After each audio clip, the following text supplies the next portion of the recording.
Hello, everyone. Please join me as I tell you this story.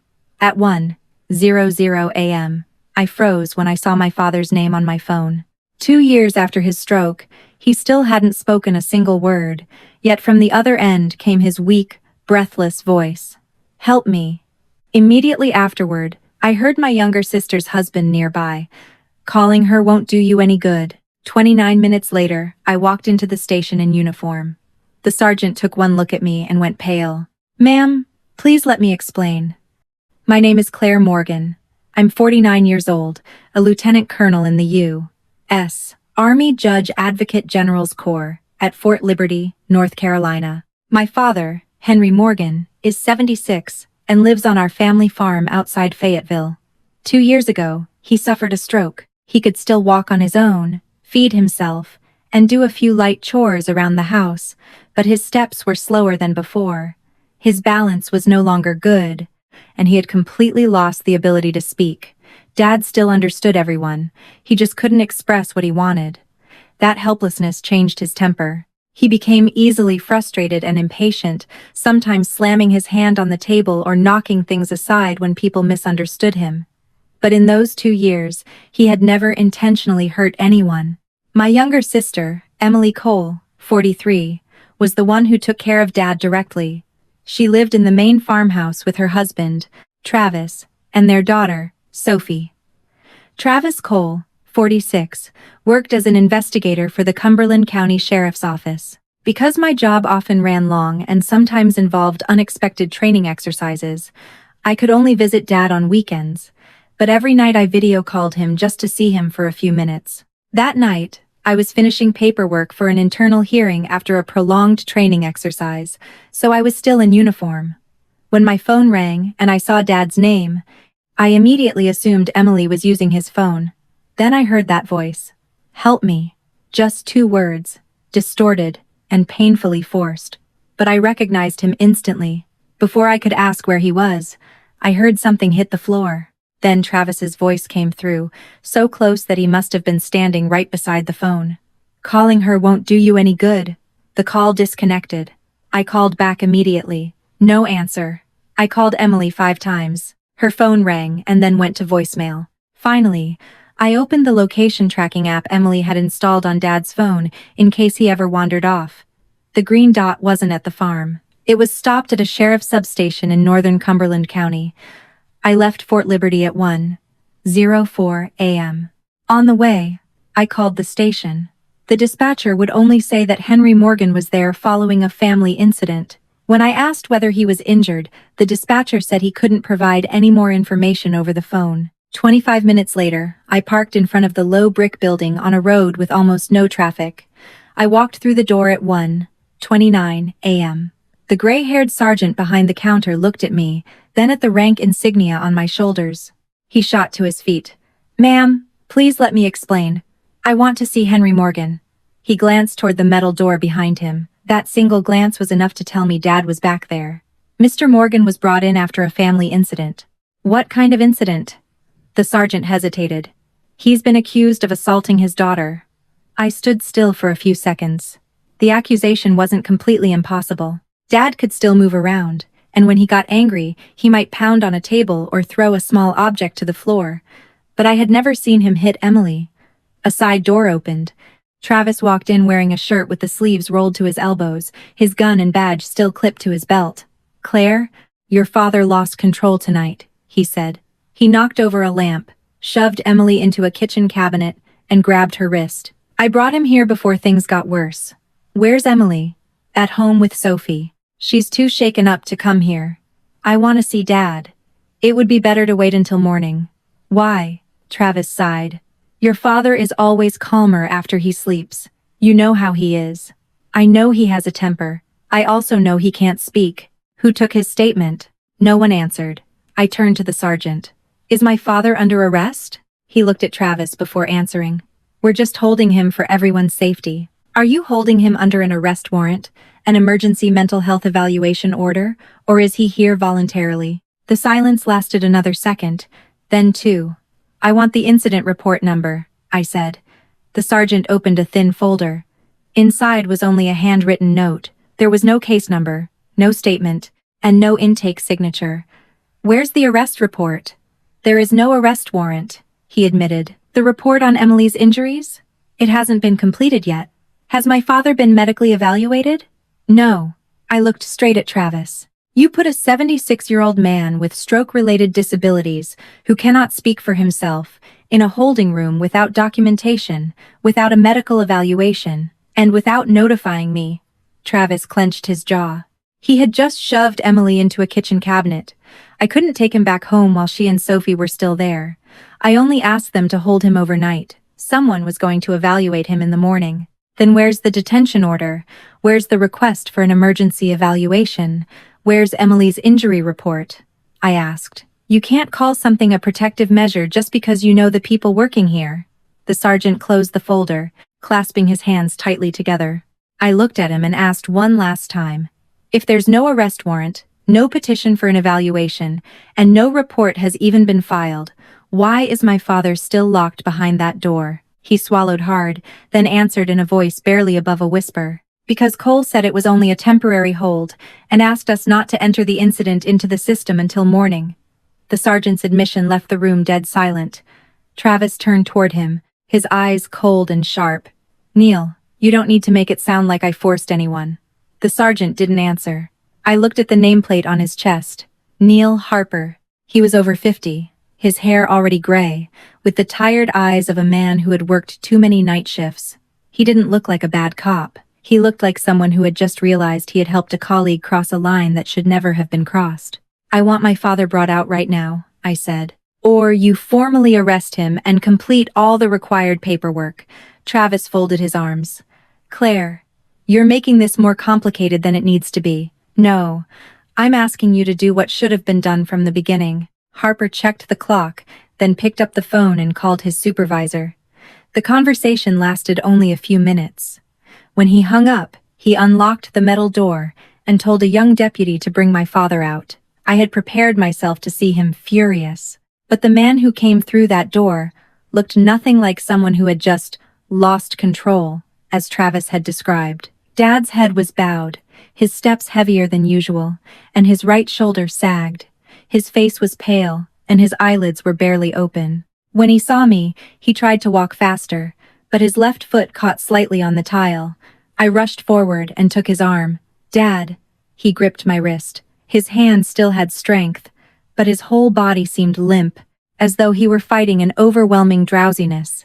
I caught a faint antiseptic smell on his shirt. "What did you take tonight?" He shook his head, then pointed to his left arm. I gently pulled up his sleeve. Near the inside of his upper arm was a tiny red mark with slight swelling around it. "What is this?" Travis immediately stepped closer. He could have hit something while he was resisting. "A needle mark doesn't look like an impact injury." Dad began breathing rapidly. I could feel his pulse racing beneath my fingertips. I demanded an ambulance. Travis objected, saying Dad was only exhausted from being angry all night, but this time Harper didn't listen to him. He called paramedics and wrote the time in the duty log right in front of me. Less than 10 minutes later, Emily appeared. She was wearing sweatpants and a coat thrown hastily over her pajamas. Her hair was loosely tied back, and her face was ghostly pale. The moment she walked in, she looked at Dad, then at me, as though she didn't know which one of us to approach. "Claire, are you hurt?" Emily raised her left hand. Around her wrist was a dark bruise almost 3 finger widths wide. "Dad grabbed me," she said. "He got angry when I told him to take his medication, then he knocked the lamp over and shoved me into the kitchen cabinet." Dad heard her and immediately made a harsh, guttural sound. He pulled his hand away from me, pointed straight at Emily, then struck his palm against his own chest. His eyes reddened with anger. Travis immediately said, "See? He's starting again." I held Dad by the shoulders. "Dad, look at me." He kept staring at Emily, his jaw clenched. I understood why an outsider might believe Travis's story. Dad couldn't explain himself. He could only use gestures. And every time someone misunderstood him, his frustration made him look even more dangerous. The paramedics put Dad on a stretcher despite his attempts to resist. I rode with him to Cape Fear Valley Medical Center. Emily and Travis followed in their car, saying they needed documentation of her injuries to protect Sophie if Dad continued losing control. In the emergency department, the physician on duty, Doctor Olivia Bennett asked everyone to give their account of what had happened separately. I sat outside while she examined Dad. Travis took Emily to another room to have her wrist checked. Nearly an hour later, Dr. Bennett came out looking serious. Mr. Morgan shows no signs of a head injury or broken bones, she said, but his level of drowsiness is not consistent with ordinary fatigue. We drew blood for a toxicology screen. What about the needle mark on his arm? It's a fresh puncture wound. We can't say whether it's related until we have the results. Emily was sitting several chairs away from me, her wrist wrapped in a thin bandage. The doctor looked toward her. Regarding Miss Cole's bruise, I need to make it clear that we cannot determine the exact timing of a bruise based on color alone. However, the bruise has yellow-green discoloration around the edges, there is no fresh swelling, and the level of tenderness is not consistent with an injury that occurred only a few hours ago. Emily's head snapped up. What are you saying? It is more consistent with an injury that occurred at least 1 to 2 days ago. Travis stood. You're just guessing. I'm documenting the clinical findings, she replied calmly.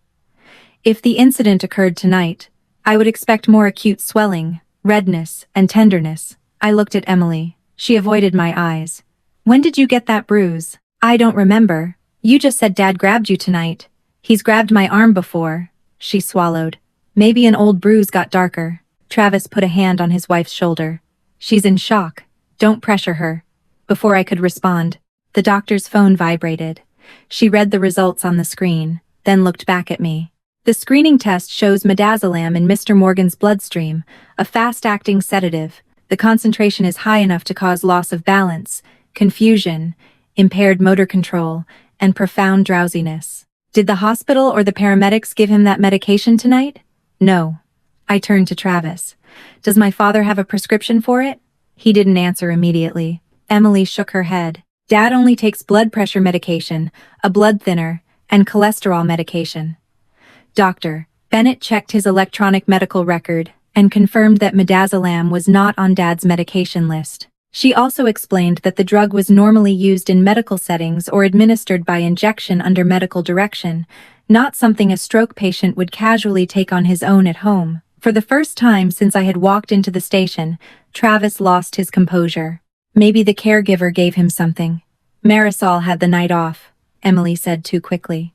Travis turned and looked at her. It lasted only a second, but I saw the warning in his eyes. Emily bent down to pick up her purse from under the chair. As she pulled it up, a thick stack of papers slid out and fell to the floor. I bent down to help her pick them up. The first page bore the seal of the Cumberland County Clerk of Superior Court. The heading made my hand stop. Petition for adjudication of incompetence and appointment of a general guardian. The person named in the petition was Henry Morgan. Below were the signatures of Emily Cole and Travis Cole. The filing date appeared in the upper right corner, 3 weeks earlier. I turned to the second page.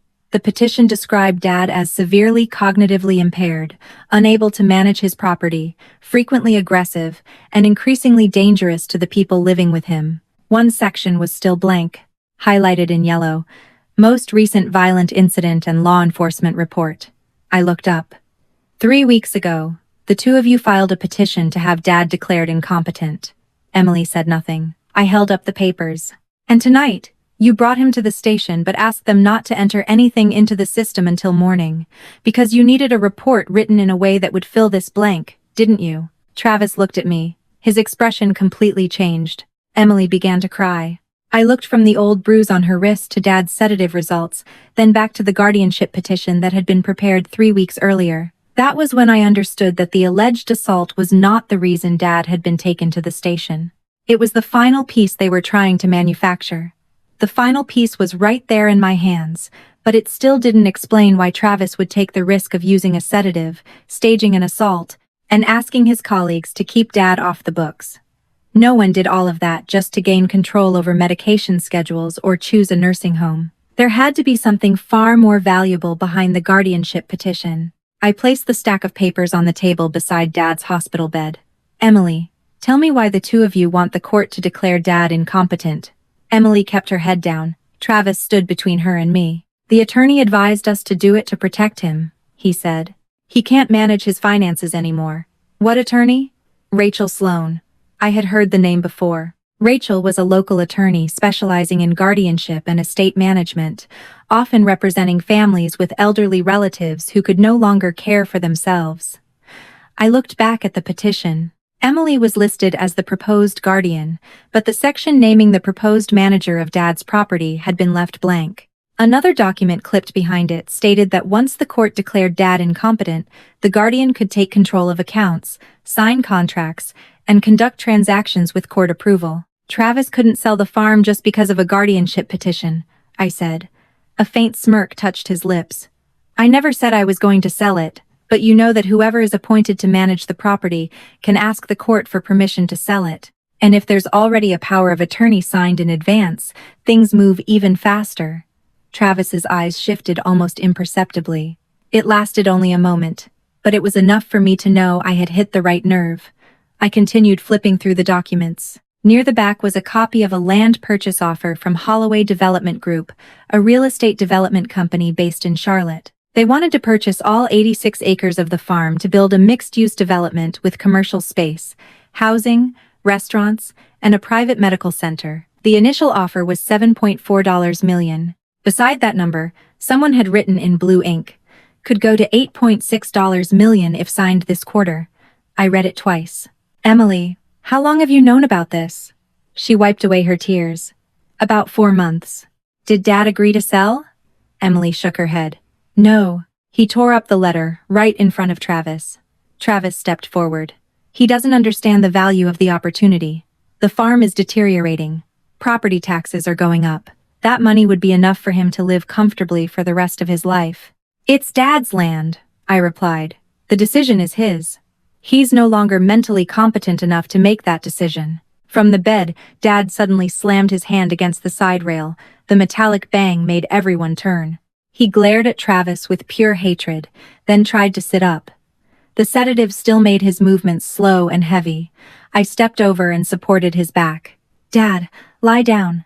I'm here. He shook his head, pointed at the papers, then drew an X in the air with his index finger. He didn't need words for me to understand. He had never agreed. Doctor. Bennett ordered Travis and Emily to leave the treatment area so Dad could rest. Travis objected, but when hospital security appeared, he was forced to leave. Before turning away, he looked at me. You're only hearing one side of the story. Dad hasn't said a single word, I replied. But you've been afraid of what he might say since 1 o'clock this morning. Travis didn't answer. When the door closed, Dad sank back onto the pillow. I picked up the small writing board the nurse had left beside the bed and handed him a pen. His hand trembled from the medication. He managed one stroke, then stopped. I was about to tell him to rest, but he grabbed my wrist, pulled the board back, and forced himself to keep writing. 2 crooked characters appeared. B12. What is B12? He closed his eyes as though he no longer had the strength to continue. I asked several more times, but he only squeezed my hand and then let go. A nurse came in to check his blood pressure, so I set the board aside. Before leaving the room, I took a picture of the 2 characters with my phone. Close to 4 in the morning, Emily and Travis were gone. I stepped into the hallway and saw Sophie sitting alone at the far end of a row of chairs. She was 16, wearing an oversized hoodie and untied sneakers. She stood when she saw me. Where's your mother? Travis took her home. I paused. Travis? Sophie looked down. I don't want to call him Dad right now. I sat beside her. Did you see what happened tonight? She pressed her lips together, then shook her head. I heard them arguing. Then Mom told me to go to my room and lock the door. Did you see Grandpa hit your mother? Sophie didn't answer. She looked toward the door to her grandfather's hospital room, her eyes red. You don't have to tell me tonight if you're not ready, I said. But if Grandpa is in danger, you have to tell the truth. She gave the slightest nod. When she stood, she accidentally bumped into me. A small metal object fell to the floor and slid near the toe of my shoe. It was a small key with the number 12 engraved on a black plastic tag. Sophie bent down to pick it up, but I was faster. What does this key open? She looked around the hallway. The lockers in the equipment shed. Which shed? The old shed behind the horse barn. Grandpa used to keep his tools there. Why did you bring it with you? Sophie looked directly at me for the first time. I didn't bring it for myself. I dropped it so you would pick it up. Then she walked away before I could ask anything else. At 6 in the morning, the doctor said Dad would have to remain under observation for at least 24 hours. I called a colleague to come to the hospital, then drove straight to the farm. The sun had just risen, and mist still hung over the wooden fences. The main house was silent, but Travis's vehicle was gone. The equipment shed stood nearly 200 yards from the house. Inside, the air smelled of motor oil, hay, and damp wood. Along the back wall were 12 old metal lockers labeled B1 through B12. The key opened the last one. There were no sales documents inside, only an old cell phone, a charger, and an envelope with my name written on it. I turned on the phone. The battery was at 40%. There were no contacts and no social media apps, only a folder of audio recordings. The first recording had been created 3 months earlier. I pressed play. Travis's voice came first. All you have to do is sign. $8.6 million. Emily will take care of you for the rest of your life. Then came the sound of Dad pounding his hand on the table and a chair scraping hard across the floor. Travis continued, his voice colder. If you don't sign, we still have options. Rachel has already prepared the paperwork. Once the court confirms that you're incompetent, the decision won't be yours anymore. A woman's voice came through. It was Emily. Travis, stop pressuring Dad. Shut up. The loan comes due in 6 weeks. Then the audio became chaotic. I heard Dad making angry, choked sounds. Travis moved so close to the phone that every word came through clearly. If you want to stay on this farm, sign. If you keep fighting us, I'll put you in a nursing home where nobody will understand a word you're trying to say. The recording ended. I sat motionless in the freezing shed. By then, everything was clear. The guardianship petition was not meant to protect Dad. The assault was not an accident. The sedative was not a mistake. Everything had been set up to turn the resistance of a man who could not speak into proof that he had lost his mind. I didn't stay in the shed any longer than necessary. The first thing I did was copy all the audio recordings to my personal phone, send one copy to a secure email account, and upload another to the storage system of the military legal office I had access to. Then I photographed the phone's serial number, the creation time of each file, and the location of locker B12 before putting everything back exactly where I had found it. I didn't know who had hidden the phone there. Maybe Dad. Maybe Sophie. Maybe the two of them had planned it together. But I knew one thing. If Travis discovered that I had found it, the evidence would disappear before I had time to understand the full story. When I returned to the hospital, daylight had fully broken. Emily was standing outside Dad's room, while Travis was speaking with an administrative employee at the far end of the hallway. The moment he saw me, he stopped talking. "Where did you go?" Emily asked. "To the farm." Her face tightened for a moment. Travis stepped closer. "You had no right to go through our belongings. It's Dad's farm. We live there. But you don't own it." I took out my phone and opened the recording without pressing play. "I found this in locker B12. Emily stared at the screen. Travis needed only a second to regain his composure. "So you found an old phone. What does that prove?" I played the recording. His voice echoed through the hallway. "All you have to do is sign. $8.6 million.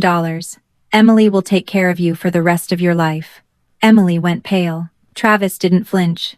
He only looked at me with colder eyes. "You trespassed on private property and took a device that doesn't belong to you. That device was in Dad's shed. And the recording could have been edited." I turned to Emily. "You recognize your own voice, don't you?" She looked at the floor. "No. You say, 'Travis, stop pressuring Dad.' I don't remember saying that." "You don't remember, or you don't want to admit it." Travis placed a hand on his wife's back. "Claire, you're putting pressure on someone who was just assaulted by her own father." Emily looked up. Her eyes were red, but her voice was harder than I expected. "That recording proves nothing. Dad gets angry all the time. He's thrown things, slammed doors, and frightened everyone in the house. Travis was only trying to find a safe solution. By forcing him to sign away the land? No one forced Dad." "Then why was a guardianship petition filed 3 weeks ago?" Emily tightened her grip on her purse strap. "Because Dad isn't stable anymore. You don't live with him every day, so you don't understand." Those words hurt more than I expected. Not because they were entirely wrong. I really didn't live there. Emily had spent 2 years taking care of Dad, taking him to appointments, cooking, doing laundry, and dealing with the outbursts I saw only through a phone screen. But because of that, I understood something even more clearly. If my sister was lying, she wasn't doing it willingly. "Are you taking Travis's side?" I asked. Emily looked at her husband, then at me. "I'm standing with my family." Travis gave the faintest smile. That answer clearly pleased him. Dr. Bennett stepped out just as the tension peaked. She said the level of sedative in Dad's blood was decreasing, but he still needed observation. She also recommended that only one family member visit at a time. Travis immediately said Emily should go in first because she was Dad's primary caregiver. "I'll go in," I said. Emily suddenly stepped forward and hugged me. The gesture made me freeze. My sister and I hadn't hugged since our mother died 7 years earlier. I felt her shoulders trembling slightly. Travis stood less than 3 steps away. Emily brought her lips close to my ear. "Don't trust my phone." Then she released me immediately, stepped back, and said loudly, "Don't upset Dad any more than he already is." I looked at her. Emily's expression hadn't changed. Travis didn't seem to notice anything either. But that whisper changed everything. She hadn't told me not to trust her words. She had told me not to trust her phone. I entered Dad's room without arguing further. Henry was sitting propped up in bed, his eyes much clearer now. When he saw me, he reached out his hand. I pulled a chair closer and placed my phone on the table, then immediately remembered Emily's warning. I powered the device off, removed my smartwatch, and put both in a drawer on the other side of the room. Dad watched every movement. Then he nodded. "You know the phones are being monitored, don't you?" He nodded again. "Emily's phone?" He closed his eyes for a second, then nodded. "The cameras in the house too?"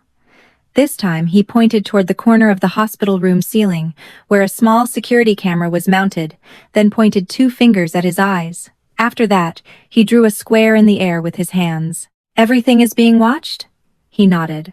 I handed him the writing board. His hand was still trembling, but he had better control. Very slowly, he wrote 3 words. "Don't talk. They listen." I looked at him. "How long have you known Travis was monitoring everything?" He wrote the number 6, then the word months beside it. I thought he meant the camera system had been installed 6 months earlier, but when I asked again, he shook his head. He placed a hand on his throat, opened his mouth, and made a hoarse sound. "Cla." I froze. Dad closed his eyes, took a breath, and tried again. "Clay." The sound was distorted and broken, but it was my name. I couldn't move for several seconds. For the past 2 years, every doctor had said Dad might partially regain his speech, but progress would be slow. Emily had always said he could only make meaningless sounds. During our video calls, Dad had never tried to speak in front of me. "You've been able to speak again for 6 months?" He nodded. "Why didn't you tell me?" He wrote, "Dangerous." Then he pointed toward the door and wrote 2 names. Travis. Rachel. I asked whether he had deliberately continued, pretending he couldn't speak. He nodded very slowly. 6 months earlier, Dad had begun pronouncing simple words during private practice sessions. At first they were only sounds, then names, and a few short sentences, but around the same time, Travis began installing additional cameras in the kitchen, hallways, and shed, claiming they were necessary in case Dad fell. Emily's phone had a family monitoring app installed. Every call Dad made had to go through a device controlled by Travis. Dad understood that if Travis knew he could speak again, Travis would no longer see him as someone incapable of accusing him. I handed him the board. "What did you do to make them lower their guard?" He wrote for a long time, the words crooked and uneven. "Pretend forgetful. Pretend not understand." He pointed to his mouth, then mimed, placing a pill under his tongue. Afterward, he turned his head and pretended to spit it out. "You didn't take the medication?" He shook his head, then wrote, "Some, not all of it." Dad still took the blood pressure medication and blood thinner he needed. But whenever unfamiliar pills made him drowsy or confused, he would hide them under his tongue, wait until Emily or Travis left, then spit them into a tissue. Once he was caught, Travis began crushing medication into his food. Dad didn't know what the drugs were called. He only knew that after taking them, his head felt heavy, and he lost his balance. "So last night they injected you?" He nodded. His hand clenched so tightly that his knuckles turned white. I asked how he had made the recordings. Dad didn't answer immediately. He pointed to his head. "You memorized things first?" He nodded. The important conversations were not always recorded. Dad listened. Memorized dates, times, amounts of money, company names, and phrases Travis repeated. When he had a chance to be alone in the shed, he used the old phone to record what he had just heard, or placed it near the door before a conversation began. That was why many of the files were incomplete. Dad couldn't control the timing, he recorded only what he could. I looked at the man sitting in front of me. For 6 months, he had pretended to be weaker, more confused, and more helpless than he really was. Not to deceive me, but to survive in his own home, before I could ask anything else. Dad grabbed my hand and wrote one final sentence. Emily scared. Not betrayal. I read it twice. Out in the hallway, Travis was still speaking with hospital staff, in the calm voice of an investigator accustomed to being believed. Emily stood beside him, silent, her head lowered. For the first time, I understood that the silence in my family didn't belong only to Dad. Emily had been forced into silence in a different way too. The words, Emily scared, not betrayal, were written crookedly across the whiteboard, and I had to look at Dad for a long time. I wanted to believe him, but believing Emily meant accepting that for months my sister had been living in a situation far more dangerous than I had ever realized. I had just put the pen down when the door opened slightly. Sophie stood in the hallway with both hands hidden in the pockets of her hoodie. She didn't come in right away. She looked toward the far end of the hall, where Travis was talking on the phone, then subtly motioned for me to follow her. I followed Sophie down a side staircase, past the vending area, and into a small waiting room near the hospital chapel. She chose a chair with its back facing the camera on the ceiling. Far too cautious a choice for a 16-year-old girl. You knew Grandpa could speak again, didn't you? I asked. Sophie nodded. Since when? About 6 months ago. At first he could only say my name, then a few short words. Why didn't you tell your mother? Mom knew. The answer stopped me. Emily knew? Mom was the first person to hear him. Grandpa said her name in the kitchen. Sophie clasped her hands together. Mom cried a lot. But that night, Dad came home early. Grandpa immediately pretended like he had never been able to speak. So the burner phone was yours? Sophie looked at me, then slowly pulled a folded piece of paper from her pocket. On it was the phone number that had called me at 1 a.m.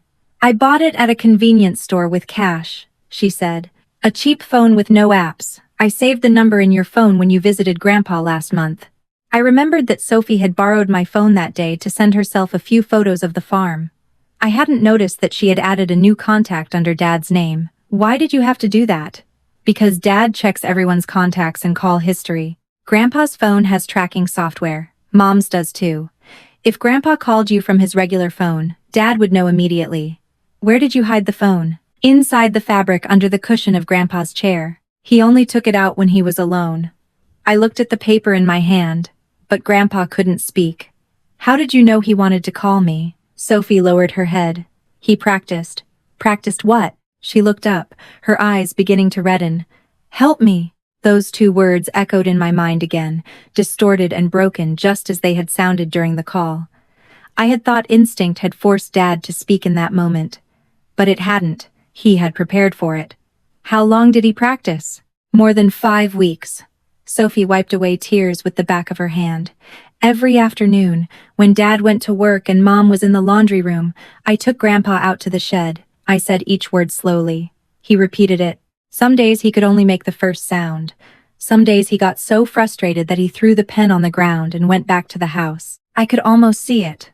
A man who had once stood before hundreds of students as a school principal, now spending weeks trying to say the simplest 2 words. Why did he choose that phrase? Because he said, the shorter the better. Sophie hesitated. He wrote that if he ever managed to call you, it meant he had no other option left. What happened last night? Sophie shook her head. I didn't see everything. Dad made me go upstairs. But before that, I saw a woman come to the house. Rachel Sloan? She nodded. They sat in the dining room with Mom and Grandpa. There were papers on the table. Grandpa tore one up. Dad got angry. Then Rachel left, and Dad called someone. About 20 minutes later, Grandpa walked through the hallway very slowly, like he was drunk. I saw a red mark on his arm. Did you see anyone inject him? No. But I heard Mom say, You gave him too much. My throat went dry. Then what happened? Grandpa fell against the side of the table. Mom ran over to help him. Dad pulled her away. Grandpa tried to stand up and grabbed Mom's wrist, probably to keep her from leaving. Then the lamp fell. So there was a piece of truth in Travis's story. Dad had grabbed Emily's wrist. The lamp really had been knocked over. But those details had been taken out of context and assembled into an assault. When did Grandpa call me? When Dad and Mom went outside to talk. I went downstairs and found Grandpa lying near the stairs. I gave him the phone. Sophie began to cry. He managed to call you, but Dad came back. I was so scared I ran upstairs. I took the girl's hand. You saved him. I left him there. No, you did the only thing that could have helped him survive. Before Sophie could answer, my phone vibrated. A text from Emily contained only 6 words. Chapel. 10 minutes. Come alone. I told Sophie to return to the waiting area near her grandfather's room and not tell Travis we had spoken. 10 minutes later, I entered the small hospital chapel. Emily was sitting in the last pew without her purse or phone. Where's your phone? I asked. Travis has it. Does he know you're here? I told him I was going to the restroom. I sat beside her. Emily stared straight ahead at the wooden cross, her hands trembling so badly that she had to clasp them together. Dad said you didn't betray him, I began. Emily burst into tears but tried not to make a sound. I lied to you, she whispered. I signed papers. I helped Travis. Start from the beginning. It took Emily nearly a minute before she could speak. Travis had begun controlling her about 4 years earlier, after his private security company lost money. At first it was the bank accounts, then her phone, car, and every meeting she had. He required Emily to send him her location whenever she went out, kept her credit cards, and checked every receipt. When I objected, he smashed things, Emily said. Then he started shoving me, grabbing my wrists, locking me in the laundry room. He never hit my face because he was afraid someone would notice. I looked at her wrist. That bruise was from Travis? Emily nodded. 2 nights ago. I told him I would call you if he kept forcing Dad to sign the papers. Then why did you say Dad did it? Travis said that if I didn't confirm it, he would say I was involved in the fraud too. He also threatened to take Sophie away. He's an investigator. He knows police officers, judges, court employees. I believed no one would take my side. What did you sign? Emily looked down. A set of loan documents. Rachel said it was only a short-term loan for Travis's company, about $150,000. She said the farm was only listed as an asset expected to be sold, not as actual collateral yet. Did you have authority to act for Dad? No. Then how did Dad's signature appear? Emily closed her eyes. There was a durable power of attorney dated before Dad's stroke, but Dad never signed it. My whole body went cold. You signed as a witness? She nodded. Rachel said it was only a formality so the bank could continue reviewing the loan. She said once Dad agreed to sell the land, everything would be made legal. I signed a statement saying I had witnessed Dad sign the power of attorney 2 years ago, even though you knew it never happened. Yes. The answer was quiet, but clear. I didn't comfort Emily. She was a victim of Travis, but she had also participated in something that could have cost Dad his entire farm. Both truths could exist at the same time. What else was in the paperwork? The forged power of attorney, a pledge to use proceeds from the farm sale to pay off the debt, and a conditional collateral agreement. Travis said it wasn't in effect yet because it hadn't been recorded, but Rachel has the originals. Do you have copies? Emily reached inside her coat and pulled out a small storage drive wrapped in a plastic bag. I copied them from Travis's computer 3 weeks ago. I took it but didn't open it immediately. How much is the real debt? Emily looked at me. The fear in her eyes was no longer the fear of her husband finding out. It was the fear of saying the number aloud. $940,000. I thought I had misheard her. Travis said he only borrowed $150,000. That was the first loan. Then he opened additional lines of credit, took out bridge loans, and used fake invoices to withdraw money. Emily pulled a piece of paper folded several times from her pocket. It contained a handwritten list of debts. $150,000 equipment loan, $280,000 bridge loan, $410,000 commercial line of credit, and nearly $100,000 in penalties, interest, and short-term advances. Total. No sense cuarenta. Cero. What did his company do with all that money? Most of it went to pay old debts. Some was transferred through 3 shell companies registered under his friends' names. Travis said once the farm was sold, he would pay everything off and shut down the company. Why did the bank lend him that much? Because they believed Dad had signed the power of attorney and agreed to use the farm as collateral. Travis submitted an $8.6 million appraisal and said the land sale was almost complete. But Dad never agreed. No. I unfolded the paper and studied the maturity dates. The largest debt had to be renewed in 6 weeks. The renewal conditions required Travis to submit a land sale agreement or prove legal control over the collateral. If there's no contract to sell the farm, the bank will review the entire file, I said. Emily nodded. Rachel said if the court declared Dad incompetent before then, they could use the guardianship order together with the power of attorney to seek an emergency sale of the land. But if the guardianship petition failed, the bank would discover the forged signature. And then, this wouldn't just be about debt anymore. Travis could be investigated for bank fraud. Emily looked down at her hands. So could I. Footsteps sounded on the stone floor outside the chapel. Emily immediately jumped to her feet. He's looking for me. I grabbed her arm. You and Sophie cannot go back to the farm with Travis. He won't let me leave. Don't warn him. Don't argue. Just go back to the hallway and act like you never told me anything. Emily looked at me as though I had just asked her to walk back into a burning house. What are you going to do? I slipped the storage drive into an inner pocket of my uniform. I'm going to preserve these documents, ask the hospital to file a suspected elder abuse report, and find a legal way to separate Sophie from Travis. Emily took my hand before opening the door. Claire. What? If this gets exposed, Travis won't just run. What will he do? She looked through the small window in the chapel door. At the far end of the hallway, Travis had just appeared. He'll try to erase everything that can prove Dad is still mentally competent. Then, Emily released my hand, wiped away her tears, and walked out with the calmest expression she could manage. I stayed behind for a few more seconds, one hand resting over the storage drive in my pocket. Before that morning, I thought I was dealing with a greedy husband who wanted to sell his father-in-law's farm. Now, I knew the truth was much bigger. Travis didn't just need the land worth $8.6 million. He needed it to hide $940,000 in debt, a forged power of attorney, and a string of transactions that could send him to prison. The storage drive in my pocket weighed no more than a few grams, but as I left the chapel, it felt like I was carrying something capable of bringing down an entire network.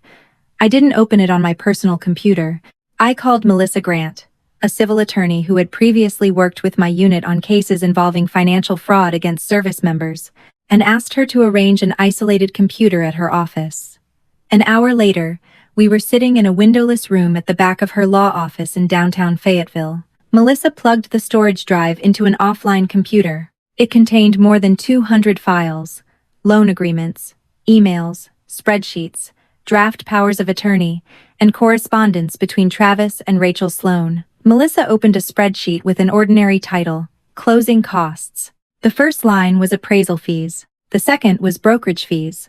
The third read Legal and Asset Management Services, $430,000. The recipient was Rachel Sloan. I stared at the number for a long time. $430,000 is not a normal legal fee, I said. No, Melissa replied. This looks more like a contingency payment. We opened the attached contract. Rachel would receive 5% of the farm's sale price if the court declared Dad incompetent and transferred control of his property to the person she proposed. At a sale price of $8.6 million, that amount was exactly $430,000. Who was proposed to manage the property? I asked. Melissa scrolled to the bottom of the page. A company called Carolina Senior Asset Services. I had never heard of it, but when we checked the corporate records, we discovered that the registered agent was Rachel's younger brother. The company address was only a rented mailbox in Raleigh. The company had been created 5 years earlier and had almost no employees. Melissa leaned back in her chair. Rachel isn't just representing your family. She's trying to move your father's assets into the hands of a company controlled by her own family.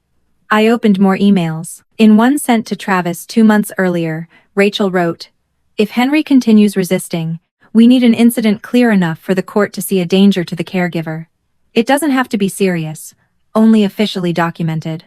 Another email said, "Don't bring Claire in too early. With her legal background, this will be harder to control." I read that sentence again. Rachel knew who I was. She hadn't simply helped Travis after the problem arose. She had planned in advance how to keep me out. "We need to know whether this is the first time she's done something like this," I said. Melissa agreed. She had her assistant search guardianship cases involving Rachel over the previous 5 years. The results were more extensive than I expected. 17 cases involved elderly people who owned valuable land or homes. In 9 cases, the person declared incompetent died or was moved into a care facility within only a few months. 6 properties were sold below market value to companies connected to Carolina Senior Asset Services. One name appeared repeatedly in the sales records. Holloway Development Group, the same company trying to buy Dad's farm. I felt anger rising but forced myself to keep reading. This was not yet proof of a crime. An attorney specializing in guardianships could legitimately appear in many sales involving elderly clients. But the same asset management company, the same developer, and the same percentage-based fees repeating over and over no longer looked like coincidence. Melissa printed all the documents, then sealed the storage drive. "You need to report this to state investigators," she said. "I wouldn't take it directly to anyone in the county while Travis works there." "I agree, but first I need to find Marisol." The caregiver's name had appeared in a text Rachel sent Travis. "Don't let that woman keep recording the medications. She asks too many questions." I called Marisol Vega.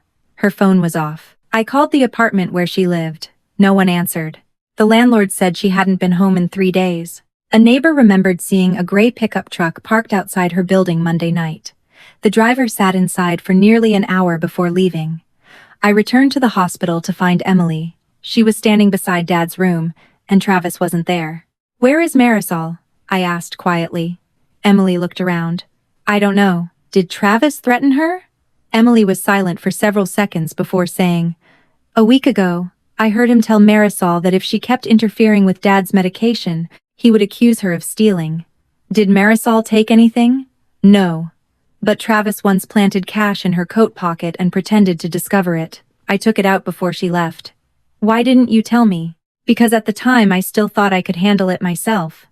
I asked whether Marisol had relatives nearby. Emily remembered that she had a sister who lived in Hope Mills and had once mentioned a small Catholic church nearby. I drove to the church late that afternoon.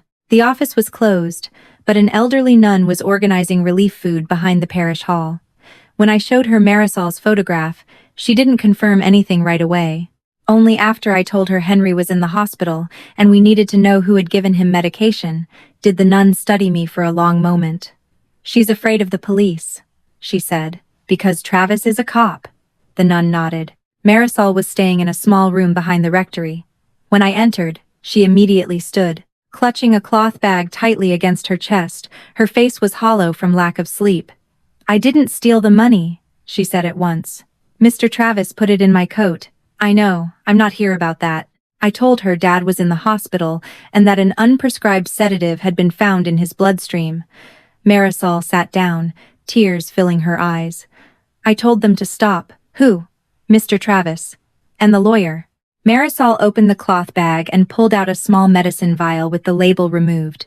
There was still a small amount of clear liquid inside. She placed it on the table but didn't release it right away. "I found this vial in the laundry room trash 3 weeks ago," she said. "Mr. Henry slept almost 14 hours that day. He fell twice trying to walk to the shed." "Why did you keep it?" "Because I didn't believe it was medication prescribed by his doctor." She handed me an old phone as well. It contained photos of text messages from Travis. The first said, "If he keeps resisting, add another half dose in the evening." The next said, "Don't record this medication in the log. Rachel says it isn't necessary." Marisol hadn't followed the instruction. She photographed the messages, kept the vial, and began privately recording the times when Henry became drowsy, lost his balance, or showed unusual anger. On days when he was given the medication, his outbursts became more frequent. He often woke up confused, unable to clearly remember what he had done a few hours earlier. "Have you ever seen anyone inject my father?" I asked. "Not directly, but that night, Mr. Travis told me to leave early. Miss Rachel came afterward. The next morning, Mr. Henry had a red mark on his arm and could barely stand." "Do you know what the medication was?" Marisol shook her head. "I only know they always hid the label. I didn't touch the vial with bare hands. I used a clean evidence bag from a kit Melissa had given me, recorded the time and location, and asked Marisol to sign a statement confirming that she was voluntarily turning it over. Then I photographed all the messages in front of her." "What did Travis say that made you go into hiding?" "He came to my apartment 3 nights ago." Marisol pulled up her sleeve. There were finger-shaped bruises on her arm. "He said if I kept anything related to Mr. Henry's medication, he would arrest me for theft and make sure my son lost his job." "Did you ever hear him mention Dad's stroke 2 years ago?" Marisol looked at me, and her expression changed. "Yes." I sat up straighter. "When?" "About a month ago. Mr. Henry got angry because they brought him papers to sell the land. Afterward, Mr. Travis told Miss Rachel, 'Last time, all we had to do was weaken him. This time, we need to make sure he no longer has the right to decide.'" The room seemed to turn colder. "Those were his exact words?" "Yes." Marisol didn't know what last time meant, but I knew Dad's stroke had occurred exactly 2 years earlier, only days after he rejected Holloway Development Group's first offer to buy the land. The next morning, I requested all of Dad's old medical records, as the medical contact already listed in his file. Melissa and I read every page in a small hospital conference room. 2 years earlier, Dad had been brought to the emergency department after collapsing in the kitchen. The records noted an abnormally low blood pressure, a brief loss of consciousness, followed by stroke symptoms. The doctor at the time had noted traces of a sedative not listed among Dad's medications on the initial screening. However, no quantitative follow-up testing was done because Travis said Dad had accidentally taken Emily's sleeping medication. I turned to Melissa. "Emily doesn't take sleeping pills. Are you sure?" "I'll verify it, but I've never heard her mention having that prescription." The records also contained a nursing note. "Family delayed calling emergency services approximately 40 minutes because they believed patient was only sleeping." The person who signed the statement confirming the time Dad had been found was Travis.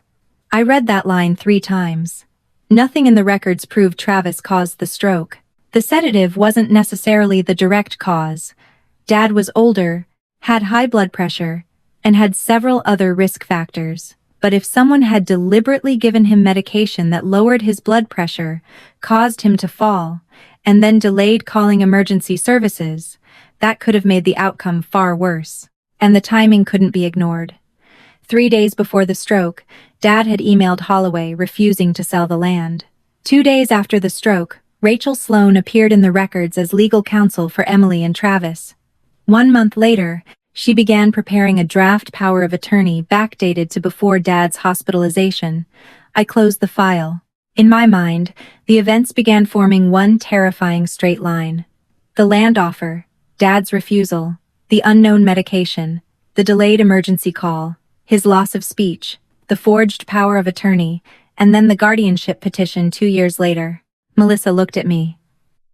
"You think Travis tried to cause the stroke?" "I think he and Rachel knew Dad had been given something before he was hospitalized." I kept my voice calm. "I can't say the drug caused the stroke, but I believe they exploited his condition, may have made it worse, and then used the consequences to take control of his property. We need test results from the vial, original recordings, bank records, and an independent investigator." "I know." I looked through the glass into Dad's room. He was slowly walking down the hallway with a nurse. Every step was heavy, but he kept moving on his own.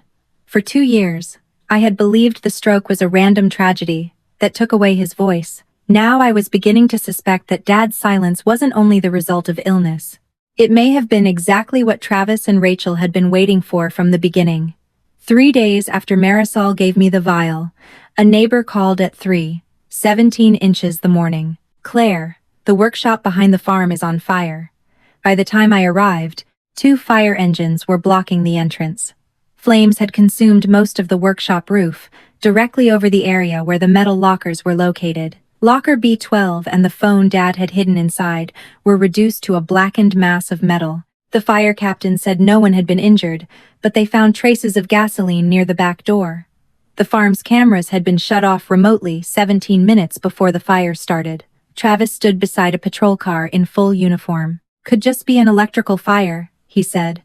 "They found an accelerant. We need to wait for the official conclusion." I asked where he had been when the fire started. Travis immediately produced his duty schedule, badge swipe records, and security footage from the sheriff's office. From 11:00 p.m. until after 4:00 a.m., he had been in full view of dozens of co-workers. The alibi was too perfect. Travis hadn't set the fire himself. He didn't need to. The only person outside the family who knew the phone could destroy the entire plan was Rachel Sloan. I had copied the recordings before putting the phone back in the locker, but the original device was gone. Melissa warned that Rachel would argue the audio had been edited and that the copies weren't enough to examine all the metadata. Just as expected. 2 days later, Rachel filed a motion for an emergency guardianship hearing. She evoked the fire itself to argue that the farm was no longer safe and that Dad needed to be moved into a nursing home. The hearing was scheduled for the following week. That morning, Dad wore the blue shirt he had once worn to his retirement ceremony. He walked slowly into the courtroom but refused a wheelchair. Sophie walked on his right, and I walked on his left. Emily sat behind us, while Travis and Rachel sat at the opposite table. Rachel portrayed Dad as an elderly man with cognitive decline, prone to anger, who had injured Emily and was no longer capable of managing an $8.6 million farm. When our attorney presented the sedative test results, Marisol's testimony, and the loan records, Rachel challenged every piece. She argued that the vial didn't prove who had used it, the text messages could have been fabricated, Emily had copied documents illegally, and the recordings from the B12 phone couldn't be authenticated because the original device had been destroyed in the fire. Rachel thought the most important evidence was gone. When the judge asked whether Dad wanted to say anything, she stood. "Your Honor, Mr. Morgan suffers from severe aphasia. Forcing him to answer may cause agitation." Dad looked at her, then opened the blue speech rehabilitation workbook lying in front of him. He took a deep breath. "I understand." The courtroom fell silent. Rachel turned toward Travis. Dad continued, each word slow and hoarse. "I am not crazy." During the 6 months he pretended he still couldn't speak, Dad had used the workbook as a secret memory system. The letters were initials, T for Travis, R for Rachel, H for Holloway. The numbers weren't just counting exercises. They were dates, times, amounts of money, and codes identifying where documents were hidden. But the workbook itself was not evidence of guilt. It was a map leading to the real evidence. One line reading N0114 led investigators to Sergeant Neil Harper. His body camera had recorded Travis asking the station to keep Dad off the books until morning, so there would be time to complete the assault report. The line M white vial matched the date Marisol had preserved the medication. Laboratory testing identified the liquid as belonging to the same class of sedative found in Dad's blood. The line R430 matched the contract under which Rachel would receive $430,000 when the farm was sold. Finally, a string of numbers in the speech exercises opened a safe deposit box Dad had rented with cash before Travis took control of his movements. Inside were a copy of the forged power of attorney, the letter refusing the land sale, and another audio recorder. Rachel's voice filled the courtroom. "We don't need his agreement. We only need the court to believe that his refusal no longer matters." The device's original date and time data were intact. Bank records later showed that a company connected to Rachel had transferred money to a man with a prior arson conviction 2 days before the workshop fire. The judge immediately dismissed the guardianship petition, issued a protective order for Dad, and referred the case to state investigators and federal prosecutors. Travis was arrested outside the courtroom on charges of bank fraud, forgery, elder abuse, and obstruction of justice. Rachel was arrested later that day for conspiracy to steal property and hiring someone to destroy evidence. Emily admitted that she had falsely signed as a witness on the power of attorney. She cooperated with investigators, took Sophie away from Travis, and entered a domestic abuse victim assistance program. Dad returned to the farm after 3 weeks of treatment. He changed the locks, removed the camera system, and hired an independent property manager. His speech continued to recover slowly, but he no longer had to pretend to be silent. 3 months later, my phone rang. Dad's name appeared on the screen. I answered immediately. "Dad, what happened?" He took a long breath and said, "This time, I'm not calling for help. I just want to tell you, I'm okay." Through this story, I came to understand that losing the ability to speak does not mean a person has lost their thoughts, emotions, or right to make their own decisions. Sometimes, an elderly person's anger is simply a cry of helplessness when they cannot express what they want. I also realized that love is not only about checking in on someone, it also means observing, listening, and having the courage to protect the people we love when something feels wrong. Emily made mistakes, but she also taught me that victims still need to face responsibility in order to rebuild their lives. Thank you for listening to this story. Please leave your thoughts, like the video, and subscribe to the channel to join us for more stories to come.